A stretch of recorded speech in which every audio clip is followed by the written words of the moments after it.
हम सीखेंगे एक ही बार में कैसे हम कई लोगों का जो है वो फ़ोल्डर बना सकते हैं। तो एक ही बार में कई लोगों का फ़ोल्डर बनाने के लिए सबसे पहले हम अपने एक्सेल की शीट पर डाटा को यहाँ व्यवस्थित कर दिए हैं, यानी यहाँ पे जितने भी फ़ोल्डर हमको बनाने हैं सबके नाम यहाँ पे हम ऐड कर चुके हैं। और यहाँ पर हमको फ़ोल्डर नेम देना है, तो फ़ोल्डर नेम देने के लिए आपको एक फार्मूला यूज करना होगा, वो आपका रहेगा इक्वल। इक्वल के बाद आप डबल कोटेड कॉमा लेंगे और आप लिखेंगे MD। MD के बाद आप स्पेस दबाएंगे, फिर डबल कोटेड कॉमा, उसके बाद आप ब्रैकेट एंड का सिंबल लगाएंगे और उसके बाद जो है आप नेम यानी जिस नाम को बनाना चाहते हैं उस नेम को आप सेलेक्ट कर लेंगे। सेलेक्ट करने के बाद आप इंटर बटन प्रेस कर देंगे।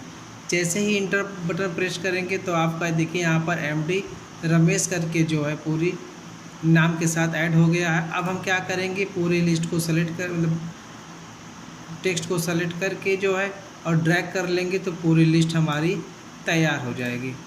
अब इसके बाद हम क्या करेंगे, इसको हम कॉपी कर लेंगे यहाँ से, और कॉपी करने के बाद जो है यहाँ से हम चले जाएंगे अपने नोटपैड एप्लीकेशन पर। तो यहाँ से हम नोटपैड एप्लीकेशन को अपने ओपन कर लेते हैं। ओपन करने के बाद जो है हम यहाँ पर पेस्ट कर देंगे। पेस्ट हमारा इसी स्टाइल में होना चाहिए जिस स्टाइल में हमने कॉपी किया था।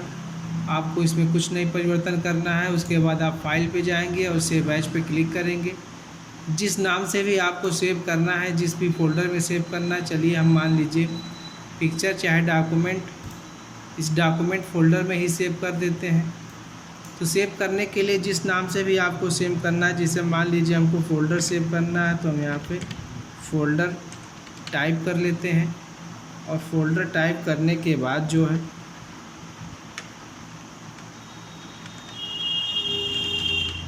फ़ोल्डर टाइप करने के बाद यहाँ डॉट लगाएंगे और यूज करेंगे BAT। आपको ये फार्मूला यूज करना होगा यहाँ पे डॉट बैट का। और डॉट बैट पे जैसे ही आप यहाँ पे क्लिक करके और सेव पे क्लिक करते हैं, आप देखेंगे कि आपका जो है डॉक्यूमेंट्स वाले फ़ोल्डर में आपका डाटा सेव हो रहा है। जिस भी में भी आप सेव करना चाहते हैं, जैसे आप इस डॉक्यूमेंट में सेव करना चाहते हैं तो इसी डॉक्यूमेंट में जो है आपका डाटा तैयार हो जाएगा। तो चलिए हम डॉक्यूमेंट में ही सेव कर लेते हैं। डॉक्यूमेंट में सेव करने के बाद यहाँ सेव पे क्लिक कर लेंगे।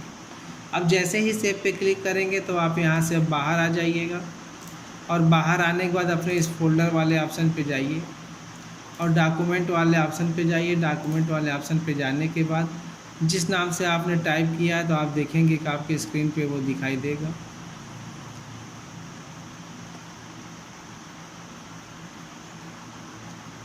हम अपने आइकन को बड़ा कर सकते हैं कंट्रोल के साथ ऐसे। अब यहाँ पर हम सर्च कर लेंगे अपना यह फोल्डर। ये रहा हमारा फोल्डर। अब इस फोल्डर पे कुछ नहीं करना है, आपको डबल क्लिक कर देना है।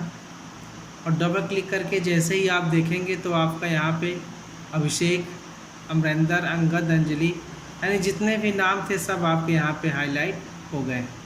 तो चलिए इसको हम थोड़ा सा विस्तार से देख लेते हैं। यहाँ पे आपको उतना स्पष्ट नहीं हुआ होगा तो उसके लिए हम पुनः यहाँ पे आते हैं। इसको हम फिलहाल डिलीट कर लेते हैं। और डिलीट करने के बाद जो है ये जो फोल्डर हमारे हैं इन सबको भी हम डिलीट कर लेते हैं।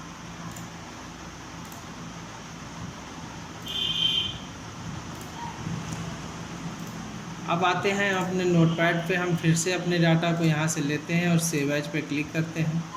हम चलिए पिक्चर फोल्डर में सेव कर दे रहे हैं जहाँ पे हमारे पास फोल्डर नहीं है और आपको स्पष्ट दिखाई भी दे देगा।